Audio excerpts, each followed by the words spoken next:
Cuando mi suegra me tomó de la mano en su lecho de muerte y me susurró: «Necesito contarte la verdad sobre Javier», sentí que el piso desaparecía bajo mis pies, porque lo que me confesó esa tarde no solo destruyó mi matrimonio de 18 años, destruyó todo lo que creía saber sobre la familia en la que había criado a mis hijos. Mi nombre es Patricia, tengo 45 años, y durante casi 2 décadas pensé que conocía a mi esposo. Pensé que conocía a mi suegra. Pensé que entendía por qué nuestra familia siempre había sido tan cerrada, tan llena de secretos, que nadie se atrevía a mencionar. Pero no sabía nada. Absolutamente nada. Todo empezó 3 meses antes, cuando mi suegra Marta fue diagnosticada con cáncer de páncreas en etapa terminal. Le dieron 3 meses de vida, máximo 6, si tenía suerte. Javier, mi esposo, se puso como loco. Lloraba todas las noches, no dormía, apenas comía. Yo pensaba que era normal, que cualquier hijo reaccionaría así al saber que su madre estaba muriendo. Pero había algo más, algo en la forma en que él la miraba, en la forma en que ella lo miraba a él. Una intensidad que nunca había visto entre madre e hijo. Una conexión que me hacía sentir incómoda. Llevábamos casados 18 años. Nos conocimos cuando yo tenía 27 y él 28. Me enamoré de su sonrisa, de sus ojos verdes, de la forma en que me hacía sentir protegida. Nos casamos al año de conocernos. Tuvimos 2 hijos, Sofía de 16 y Diego de 14. Una vida aparentemente normal en un fraccionamiento de clase media en Guadalajara. Pero desde el principio, la relación con mi suegra siempre fue extraña. Marta era posesiva con Javier de una forma que no era natural. Cuando nos casamos, lloró durante toda la ceremonia. No de felicidad, de dolor. Como si le estuvieran arrebatando algo que le pertenecía. «Es que eres su único hijo», me decían las tías. Es normal que le cueste dejarlo ir. Pero no era normal la forma en que ella insistía en tener una copia de las llaves de nuestra casa. No era normal que llegara sin avisar a las 6 de la mañana para hacerle el desayuno a Javier. No era normal que se molestara cuando yo cocinaba sus platillos favoritos. «Nadie los hace como yo», decía ella, mirándome con esos ojos fríos. «Nadie conoce a Javier como yo». Y tenía razón, pero no de la forma en que yo creía.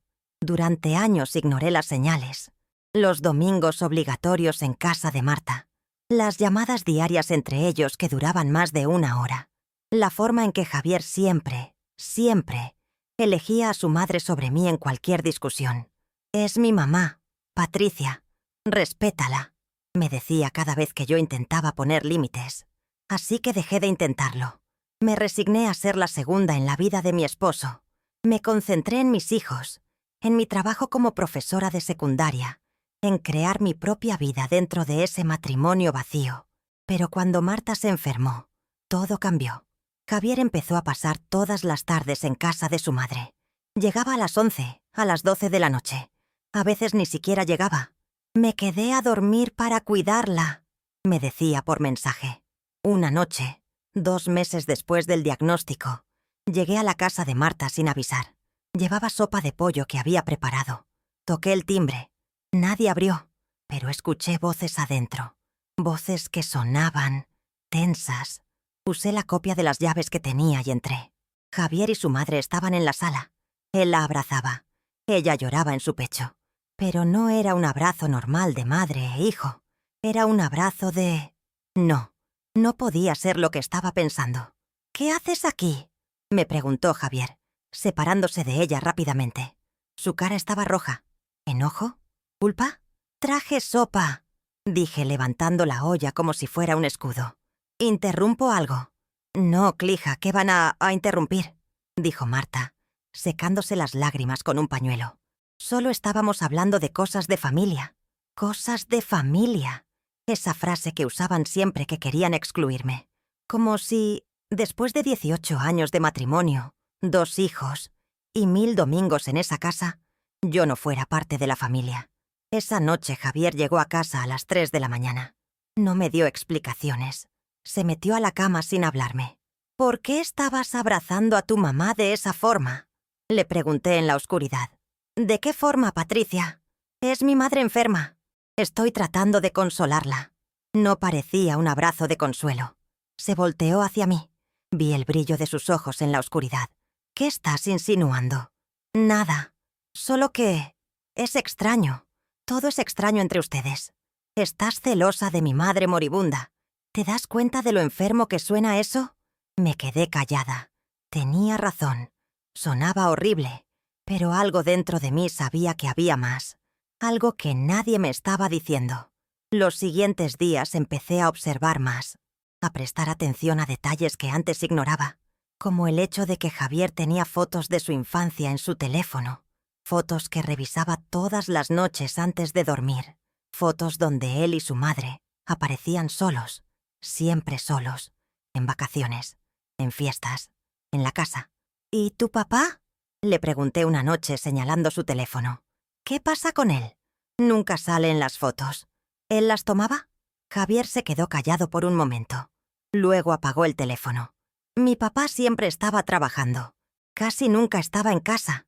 Eso lo sabía. El papá de Javier había muerto cuando él tenía 30 años. Un infarto. Yo solo lo conocí unos meses antes de que muriera. Era un hombre callado, distante, que casi nunca hablaba en las reuniones familiares. ¿Pero nunca te llevó a ningún lado? ¿Nunca pasaron tiempo juntos? No, solo mi mamá y yo. Ella era quien me cuidaba, quien me llevaba a todos lados, quien estuvo siempre para mí. La forma en que lo dijo, la forma en que sus ojos se llenaron de lágrimas. No era nostalgia normal de un hijo por su madre. Era algo más profundo, algo que dolía de una forma diferente. Pero lo que descubrí después me dejó sin aliento. Una semana más tarde, estaba limpiando el closet de Javier buscando ropa para llevar a la tintorería. En el fondo, detrás de unas cajas viejas, encontré una caja de zapatos. Una caja que nunca había visto. La abrí. Adentro había fotos. Fotos antiguas, de hace años. Javier adolescente, tal vez de 15 o 16 años. Y su madre, siempre su madre. Pero no eran fotos normales. En una, Javier estaba recostado en un sofá y Marta lo abrazaba de una forma íntima, su mano en su pecho, su cara enterrada en su cuello. En otra, estaban en una playa, Javier sin camisa, Marta con un vestido pegado, los dos abrazados, mirándose a los ojos de una forma que me hizo sentir náuseas. Había cartas, cartas escritas por Marta para Javier.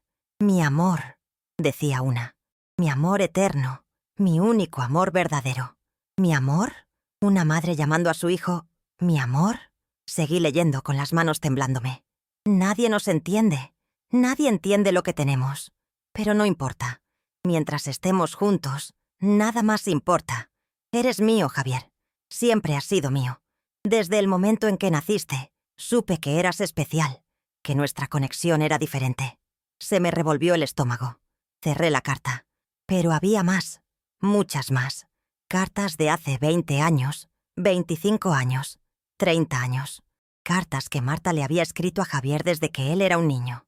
Y al fondo de la caja encontré algo que me heló la sangre. Una ecografía. Una ecografía vieja, borrosa, de hace muchos años. Y atrás, con la letra de Marta, decía: nuestro secreto, nuestro amor hecho realidad. 25 de marzo de 1999. Hice las cuentas mentalmente. 1999. Hace 26 años. Javier tenía 24 años en ese entonces. Yo no lo conocía todavía. ¿Nuestro secreto? ¿Una ecografía? ¿Marta había estado embarazada? ¿De quién? Si el esposo de Marta ya era un hombre mayor en ese entonces, distante, ausente... No, no podía ser. Pero mientras más pensaba, más piezas empezaban a encajar. La obsesión de Marta con Javier, la distancia del padre, los secretos, las miradas, los abrazos. Esa noche confronté a Javier. ¿Qué es esto?, le dije aventándole la caja en la cama. Su cara se puso pálida, completamente blanca. ¿Dónde encontraste eso? En tu closet. En mi casa. ¿Qué es esta ecografía, Javier? ¿Por qué tu mamá escribió nuestro secreto? Se quedó callado. Vi cómo apretaba los puños. Cómo se le movía el ojo izquierdo, ese tic nervioso que le da cuando está bajo presión. No es lo que piensas. Entonces, ¿qué es? ¿Por qué tu mamá te llama mi amor en estas cartas? ¿Por qué hay fotos de ustedes dos que parecen de una pareja y no de madre e hijo? Porque es mi mamá. Teníamos una relación cercana. Esto no es una relación cercana, Javier. Esto es enfermo. Me miró con un odio que nunca le había visto. Se levantó de la cama y me agarró del brazo con fuerza. No vuelvas a revisar mis cosas. No vuelvas a meterte en cosas que no entiendes. Mi relación con mi madre no es asunto tuyo. ¿No es asunto mío? Soy tu esposa. Y ella es mi madre. Y está muriendo. Así que no voy a dejar que arruines sus últimos meses con tus acusaciones enfermizas. Me soltó el brazo y salió de la casa dando un portazo. No regresó esa noche. Al día siguiente fui a ver a mi mejor amiga, Carmen.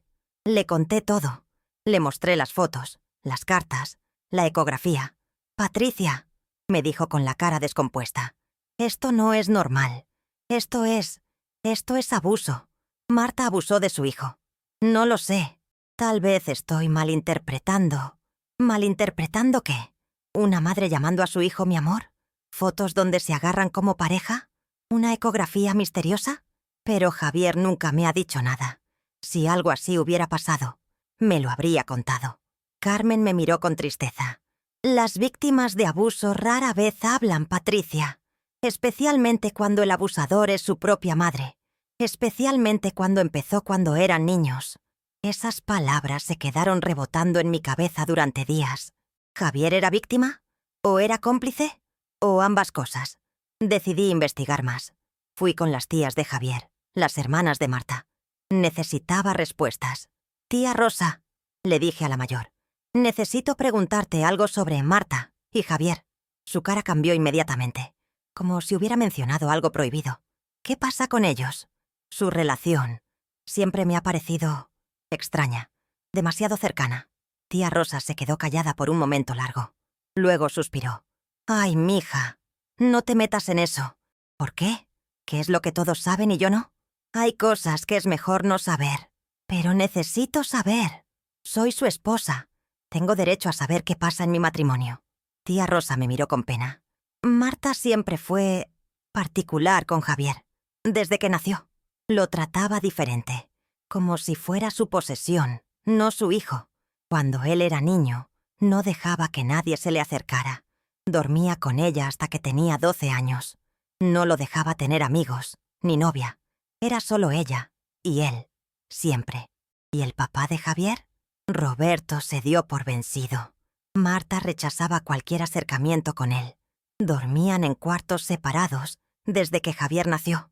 Roberto se concentró en su trabajo y dejó que Marta hiciera lo que quisiera con el niño. ¿Nunca nadie hizo nada? ¿Nunca nadie dijo que eso no era normal? Tía Rosa bajó la mirada. ¿Qué podíamos hacer? Era su hijo. Y Marta era muy intimidante. Nos amenazaba si intentábamos intervenir.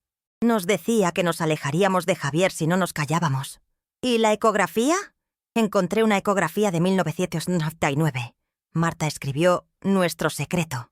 Tía Rosa se puso pálida, completamente pálida. ¿Encontraste qué? Una ecografía. De hace 26 años. ¿Marta estuvo embarazada? ¿De quién? Tía Rosa cerró los ojos. Vi cómo las lágrimas empezaban a caer por sus mejillas. ¡Ay, Dios mío! Pensé que nadie lo sabía. Pensé que se había deshecho de todas las pruebas. Mi corazón latía tan fuerte que sentía que se iba a salir de mi pecho. ¿De qué estás hablando? Marta tuvo un bebé en el año 2000. Un niño. Pero nos dijo que había sido adoptado por una familia en Monterrey. Que era mejor así. Que el padre era un error que había cometido. ¿Un error? ¿Quién era el padre? Tía Rosa abrió los ojos. Me miró fijamente. Patricia, nunca nos dijo. Pero Roberto no era. Él ya no tenía relaciones con Marta desde hacía años. Y el bebé tenía los ojos verdes de Javier. Se me heló la sangre. No, no puede ser. No tengo pruebas. Nunca quise tenerlas. Pero ese bebé, ese niño, cuando lo vi antes de que se lo llevaran, era idéntico a Javier cuando era bebé. Las paredes empezaron a dar vueltas. Me agarré de la mesa para no caerme. ¿Me estás diciendo que Marta tuvo un hijo de su propio hijo? Tía Rosa no respondió. Solo siguió llorando. ¿Y dónde está ese niño ahora? No lo sé. Marta nunca volvió a hablar de él. Nos prohibió mencionarlo. Dijo que si alguna vez le preguntábamos, nos cortaría de su vida. Y lo cumplió. Durante años nadie se atrevió a mencionarlo. Salí de esa casa sintiendo que estaba en una película de terror. Esto no podía ser real. No podía estar pasando. Pero necesitaba más pruebas. Necesitaba estar segura. Esa noche, cuando Javier se fue a casa de su madre, revisé todo. Su computadora, su teléfono, sus papeles. Busqué cualquier cosa que me diera respuestas. Y las encontré. En su correo electrónico había mensajes de hace 3 años. Mensajes de un tal Daniel Romero. Mensajes que decían cosas como: necesito hablar contigo sobre mamá. ¿Cuándo vas a reconocerme como tu familia? Tengo 25 años. Merezco saber la verdad. ¿Mamá? ¿Daniel llamaba a Marta mamá? Seguí leyendo. Las respuestas de Javier eran frías, distantes. No es el momento. Ella está enferma. No podemos alterarla. Pronto. Te prometo que pronto. ¿Quién era Daniel? ¿Por qué llamaba a Marta mamá? ¿Por qué Javier le prometía pronto? Busqué en Facebook. Daniel Romero. 25 años. Guadalajara. Encontré su perfil. Y cuando vi su foto, casi me desmayo. Era Javier. Era idéntico a Javier. Los mismos ojos verdes. La misma nariz. La misma sonrisa. Pero tenía 25 años. La edad que tendría el bebé de Marta. Revisé sus fotos. Había cientos. Y en algunas muy escondidas había fotos con Marta. Fotos de hace años. Marta abrazando a un niño pequeño de ojos verdes. Marta con un adolescente idéntico a Javier. Y en una foto reciente había una descripción que decía: con mi mamá, a pesar de todo, te amo. Ese niño no había sido dado en adopción. Ese niño había crecido cerca. Ese niño conocía la verdad. Y Javier lo sabía. Javier había estado en contacto con él durante años. Al día siguiente confronté a Javier de nuevo. ¿Quién es Daniel Romero? Se quedó congelado. ¿Cómo sabes ese nombre? Vi tus correos. Vi su Facebook. ¿Quién es? Javier se dejó caer en el sofá. Se cubrió la cara con las manos. Es mi hermano. Tú no tienes hermanos. Eres hijo único. Es mi hermano, repitió. Mi medio hermano. Hijo de mi mamá. ¿Y de quién más, Javier? ¿De quién más es hijo? Se quedó callado. Respóndeme. No lo sé, susurró. Nunca me dijo. Pero sé que no es de mi papá. Tiene 25 años. Tu mamá tenía 45 cuando lo tuvo. ¿Y nadie preguntó quién era el padre? Ella dijo que había sido un error. Una aventura. Pero que no podía quedarse con el bebé. Que lo había dado en adopción. Pero no lo dio en adopción. Vive aquí, en Guadalajara. Y ustedes tienen contacto. Javier levantó la cara. Vi que estaba llorando. Él me buscó hace 5 años. Me mandó un mensaje en Facebook. Me dijo que Marta era su madre biológica y que yo era su hermano. Que había crecido con una familia adoptiva, pero que, al cumplir 18, había empezado a buscar a su madre biológica. Y la encontró. Y ella le contó sobre mí. ¿Y nunca pensaste en decirme que tu mamá tuvo un hijo secreto? Ella me hizo prometerle que nunca lo diría. Me dijo que si lo contaba, me cortaría de su vida. Que Daniel era un error que había tratado de olvidar durante años. ¿Y tú aceptaste? ¿Aceptaste tener un hermano secreto y no decirme nada? ¿Después de 18 años de matrimonio? No entiendes. Mi mamá, ella, es complicado. ¿Complicado? Tu mamá tuvo un hijo hace 25 años con un hombre desconocido y nunca lo mencionó. Y tú has estado en contacto con ese hijo durante 5 años sin decirme nada. ¿Qué más me estás ocultando, Javier? Se levantó y me miró con desesperación. Nada. No te oculto nada más. Mentira. Me estás mintiendo. Te conozco. ¿Quién es el padre de Daniel? No lo sé. Mentira. No lo sé. Mi mamá nunca me lo dijo. Pero la forma en que lo dijo, la forma en que temblaba, la forma en que evitaba mi mirada. Él sabía. Él lo sabía perfectamente. Los siguientes días fueron un infierno. Javier prácticamente vivía en casa de su madre. Yo no dormía, no comía, no podía concentrarme en nada, hasta que una tarde recibí una llamada. «¿Patricia?», dijo una voz masculina joven. «¿Quién habla?». «Soy Daniel, Daniel Romero. Creo que ya sabes quién soy». Mi corazón se detuvo. «¿Cómo conseguiste mi número? Necesito hablar contigo, en persona. Por favor, es importante. Es sobre mi mamá y sobre Javier. ¿Qué pasa con ellos? No puedo decírtelo por teléfono, pero necesitas saber la verdad, toda la verdad, antes de que sea demasiado tarde». Nos citamos en una cafetería al día siguiente. Cuando llegué, vi a un joven de 25 años sentado en una mesa del fondo. Cuando me vio, se levantó, y cuando estuve frente a él, me quedé sin palabras. Era Javier de joven. Los mismos ojos, la misma cara, los mismos gestos. «Gracias por venir», me dijo con voz temblorosa. «Sé que esto es raro, sé que no me conoces, pero necesitaba hablar contigo». «¿Por qué?». Se quedó callado por un momento. Luego sacó un sobre manila de su mochila. «Porque mi mamá, Marta, está por morir, y antes de que eso pase, creo que mereces saber la verdad sobre tu matrimonio». «¿Qué verdad?». «La verdad sobre quién soy yo realmente. La verdad sobre Marta y Javier. La verdad sobre todo». Abrió el sobre y sacó unos papeles. «Hace 2 años, cuando cumplí 23, decidí hacerme una prueba de ADN. Quería confirmar que Marta era mi madre biológica. Y lo era. Coincidencia del 99.9%. Está bien, eso ya lo sabías». «Sí, pero también quería saber quién era mi padre. Así que busqué en las bases de datos genéticas y encontré una coincidencia muy cercana».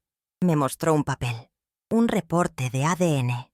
Encontré a un primo hermano, un hombre de 50 años que vive en Ciudad de México. Me contacté con él. Le expliqué mi situación. Y él me dijo algo que me destrozó. «¿Qué te dijo?».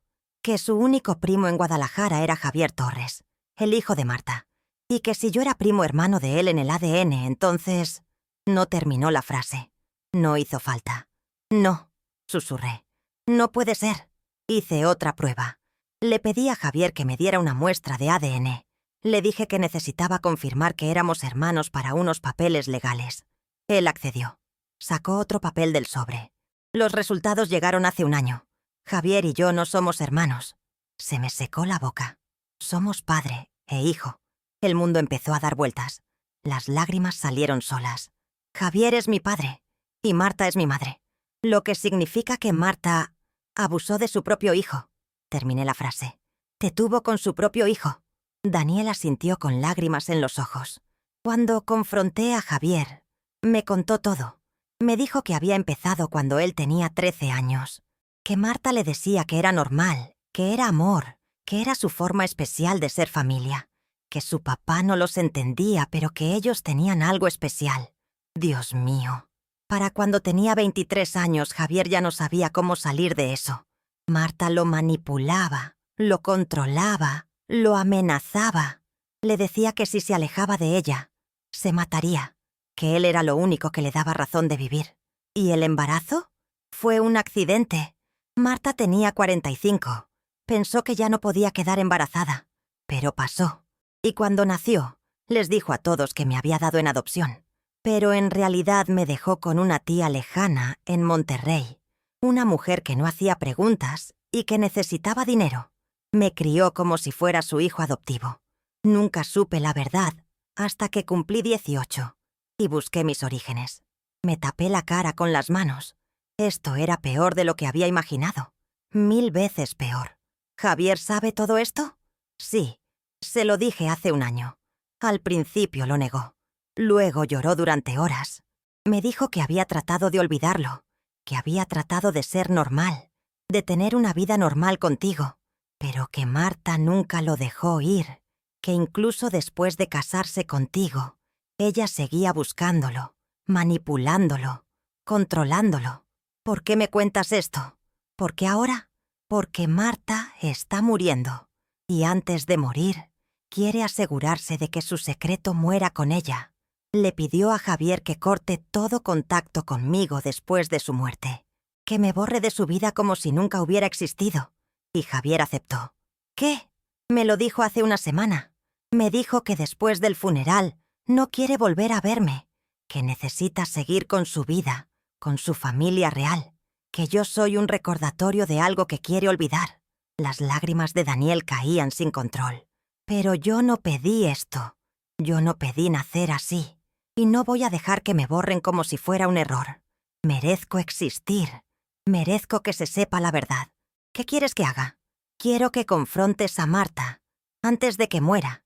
Quiero que le preguntes directamente. Quiero que sepa que la verdad salió a la luz. Y quiero que Javier enfrente lo que pasó.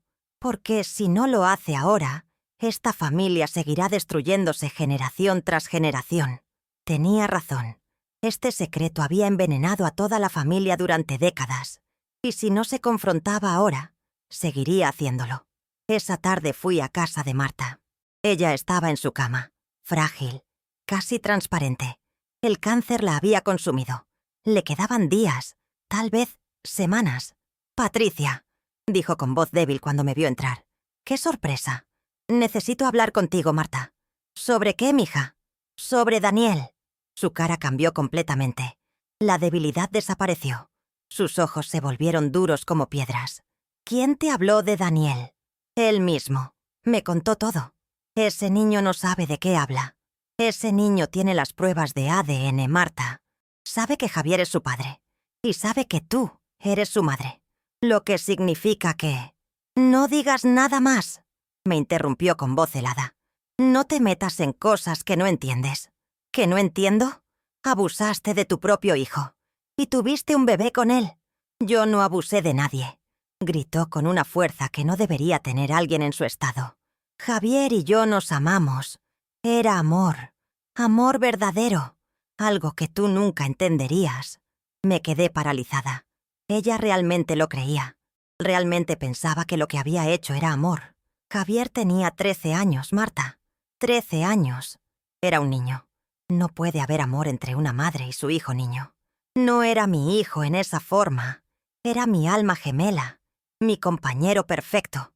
Desde que nació supe que él era especial, que nuestra conexión era diferente. Porque lo manipulaste, porque lo aislaste, porque lo convertiste en lo que querías que fuera. Lo salvé de un padre inútil que no lo valoraba. Lo salvé de un mundo que no nos entendería. Le di todo mi amor, todo, y lo destruiste. Destruiste su vida, y ahora quieres destruir la de Daniel también. Quieres que Javier borre a su propio hijo de su vida. Marta se quedó callada por un momento. Luego sonrió. Una sonrisa que me heló la sangre. Daniel no debió existir. Fue un error que arreglé lo mejor que pude. Y Javier lo sabe. Por eso va a hacer lo que le pedí. Porque me ama. Porque sabe que nuestro amor es lo único que importa. Tu amor lo enfermó, Marta. Lo destrozó. Mi amor lo hizo quien es. Y cuando yo me vaya, él me recordará con amor. No con horror. Porque eso es lo que tenemos. Amor eterno. Salí de esa casa sintiendo un asco que nunca había sentido. Esa mujer no tenía remordimiento. No sentía culpa. Realmente creía que lo que había hecho era correcto. Chicas, antes de contarles cómo terminó todo esto, necesito pedirles un favor. Si están escuchando esta historia y sienten que no están solas, si mi experiencia les está ayudando de alguna manera, por favor, denle like a este video y suscríbanse al canal. ¿Saben por qué les pido esto? Porque este canal me dio la oportunidad de contar mi historia, de sacar todo este dolor que guardé durante tanto tiempo. Y créanme, esto que me pasó a mí es más común de lo que parece. Hay miles de mujeres viviendo situaciones similares en silencio. Y apoyando a este canal, ayudan a que más mujeres como yo puedan venir aquí y traer su historia al mundo. Este canal hermoso está creciendo gracias a ustedes. Y cada suscripción nos permite llegar a más mujeres que necesitan saber que no están solas. Así que, por favor, Denle al botón negro de suscribirse que aparece abajo. Es gratis. Toma un segundo. Y nos ayuda muchísimo a seguir trayendo estas historias que necesitan ser contadas. Ahora sí, déjenme contarles cómo salí de este infierno. Esa noche confronté a Javier. Le dije que había hablado con Daniel y con Marta, que sabía todo. Al principio lo negó. Luego se enojó. Finalmente se derrumbó. No fue mi culpa. Lloraba en el piso de la sala. Yo no quería, pero ella me decía que era normal, que era amor, y yo era un niño. No sabía que estaba mal. Lo sé, Javier. Sé que fuiste víctima. Entonces, ¿por qué me miras así? ¿Por qué me miras como si fuera un monstruo? Porque seguiste. Porque incluso siendo adulto, incluso estando casado conmigo, seguiste con ella. Intenté alejarme. 1000 veces intenté alejarme. Pero ella me amenazaba. Me decía que se mataría, que le contaría a todos que yo la había violado, que le contaría a la familia, a ti, a mis hijos. Me tenía atrapado. ¿Y Daniel? ¿También estás atrapado con él? Se quedó callado. Él es inocente en todo esto. Es tu hijo. Merece tener un padre. No puedo. No puedo verlo sin recordar, sin sentir asco de mí mismo. Entonces ve a terapia. Busca ayuda. Pero no lo abandones. Ya ha vivido 25 años sin familia. No merece otros 25 más. Javier se cubrió la cara con las manos. No sé si puedo. Tienes que poder. Por él. Y por ti. Porque si no enfrentas esto, te va a destruir. Marta murió 2 semanas después. El funeral fue pequeño. Solo familia cercana. Javier lloró como nunca lo había visto llorar.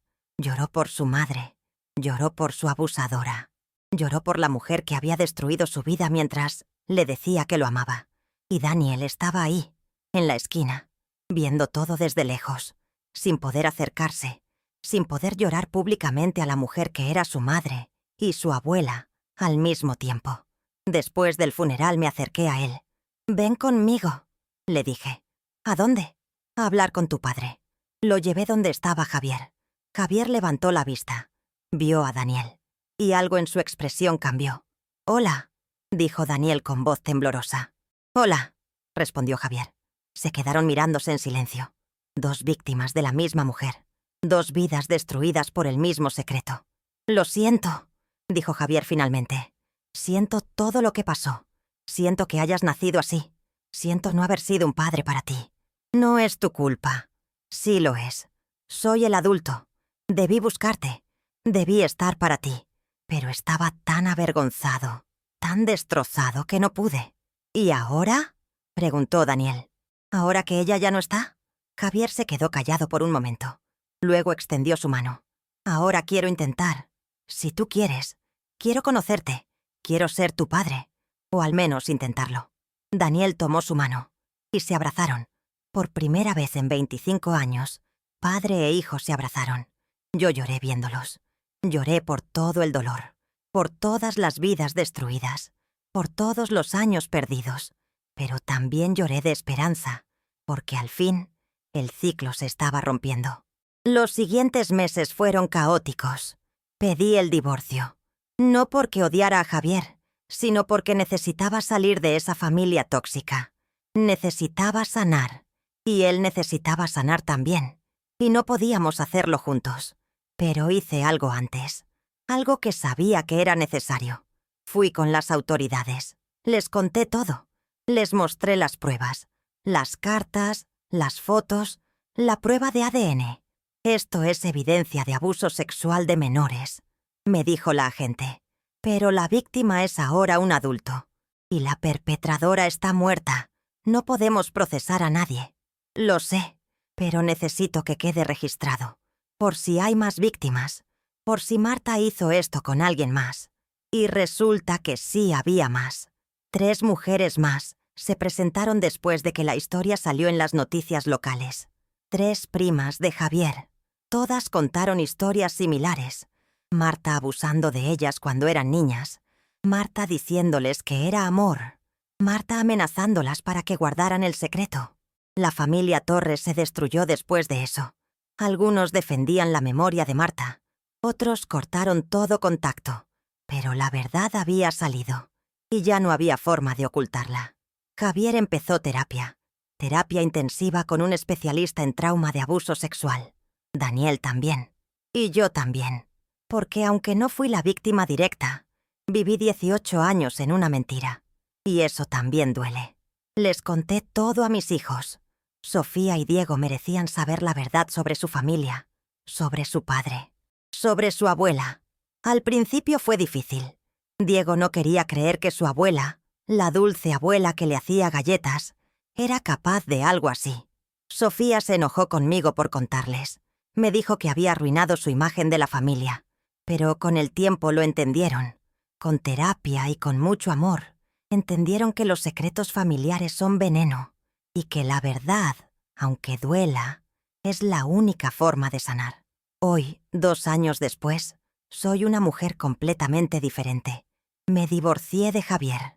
No porque lo odiara, sino porque necesitábamos sanar separados. Él necesitaba reconstruirse, descubrir quién era sin Marta, aprender a ser padre para Daniel y trabajar en su relación con Sofía y Diego. Y yo necesitaba aprender a vivir sin cargar los secretos de otros. Necesitaba aprender que no soy responsable de arreglar lo que otros rompieron. Volví a estudiar. Hice una maestría en psicología. Ahora trabajo con víctimas de abuso familiar. Ayudo a otras mujeres y hombres que vivieron cosas similares, que fueron abusados por sus propias madres, padres, tíos, abuelos, que crecieron pensando que el abuso era amor. Javier está mejor. No perfecto, pero mejor. Ve a Daniel cada semana. Van a terapia juntos. Están construyendo una relación. Lenta, dolorosa, pero real. Daniel está estudiando Derecho. Quiere especializarse en casos de abuso familiar. Quiere asegurarse de que lo que le pasó a él no le pase a otros niños. Y mis hijos, mis hermosos hijos, están sanando también. Entienden que su padre es una víctima, que no es perfecto, pero que está tratando. Y eso es suficiente. Saben, amigas, mientras vivía todo esto me sentía completamente sola. Pensaba que era la única mujer en el mundo a quien le había pasado algo así. Pero después, cuando empecé a contar mi historia, me di cuenta de que no, hay miles de nosotras, miles de mujeres fuertes que han pasado por traiciones, mentiras, engaños, y muchas que han descubierto secretos familiares que nunca imaginaron. Por eso me gustaría pedirles algo. ¿Qué opinan ustedes de esta historia? ¿Ustedes qué hubieran hecho en mi lugar? Déjenmelo en los comentarios. De verdad quiero saber. Y si alguna de ustedes ha vivido algo similar, cuéntenme su historia. Aquí es un espacio seguro. Todas estamos aquí para apoyarnos. También, si tienen algún consejo para mí o para el canal, déjenmelo abajo. Su opinión es muy importante. Este canal está creciendo gracias a ustedes y cada comentario nos ayuda a entender mejor qué historias necesitan escuchar.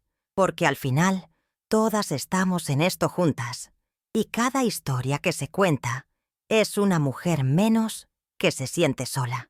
Ahora déjenme contarles una cosa más, algo que aprendí de todo esto. El abuso familiar es más común de lo que creemos, especialmente el abuso de madres a hijos, porque nadie quiere creerlo. Nadie quiere pensar que una madre es capaz de lastimar a su hijo de esa forma, pero pasa todos los días, en todas las familias, en todas las clases sociales, y los secretos familiares son el arma del abusador. No digas nada, nadie te va a creer, van a pensar que estás loco. Eso es lo que les dicen a las víctimas. Eso es lo que Marta le dijo a Javier durante años. Por eso es tan importante hablar, por eso es tan importante romper el silencio. Si estás pasando por algo similar, si hay secretos en tu familia que te hacen sentir incómoda, si hay relaciones que no son normales pero todos pretenden que sí lo son, por favor, habla, busca ayuda. No cargues con eso tú sola, porque los secretos enferman, los secretos matan, y los secretos se heredan de generación en generación, hasta que alguien tiene el valor de decir, ya no más. Yo fui esa persona en mi familia. Y fue la decisión más difícil, pero también la más liberadora de mi vida. Hoy estoy en paz, no feliz todo el tiempo, porque el dolor sigue ahí, pero en paz, porque sé que hice lo correcto. Sé que protegí a mis hijos de vivir en la mentira. Sé que le di a Daniel la oportunidad de tener una familia. Y sé que las otras víctimas de Marta finalmente pudieron contar su verdad. Y eso vale más que cualquier matrimonio. Vale más que cualquier secreto familiar. Vale más que mantener las apariencias. La verdad libera. Aunque duela, aunque destruya, la verdad libera. Chicas, si esta historia les llegó al corazón, si sienten que necesitaban escuchar esto hoy, por favor, suscríbanse al canal si no lo han hecho. Denle like al video para que YouTube lo recomiende a más mujeres que necesitan escuchar estas historias. Y por favor, déjenme en los comentarios. ¿Ustedes qué hubieran hecho en mi lugar? ¿Confrontar a Marta? ¿Pedir el divorcio inmediatamente? ¿Denunciar incluso estando ella muerta? Sus comentarios son muy importantes para nosotras. Este canal crece gracias a su apoyo, y cada comentario nos ayuda a saber qué otras historias necesitan escuchar. Si tienen algún consejo para mejorar el canal, también déjenmelo. Valoro muchísimo su opinión. Y si conocen a alguien que necesita escuchar esto, compartan el video. Nunca saben a quién pueden estar ayudando hoy. Tal vez hay alguien viviendo en silencio algo similar. Tal vez hay alguien que necesita el valor para hablar. Recuerden, ustedes no están solas. Los secretos familiares son más comunes de lo que creemos. Y el abuso disfrazado de amor es una de las formas más destructivas de violencia. Pero podemos romper esos ciclos. Podemos sanar. Podemos crear familias sanas para nuestros hijos. Yo lo estoy haciendo. Javier lo está haciendo. Daniel lo está haciendo. Y ustedes también pueden. Nos vemos en la próxima historia. Recuerden, son más fuertes de lo que creen. Y merecen vivir en la verdad, no en la mentira. Un abrazo fuerte, chicas. Gracias por escuchar. Gracias por estar aquí. Gracias por ser parte de esta comunidad donde nos apoyamos y nos levantamos unas a otras. Hasta pronto.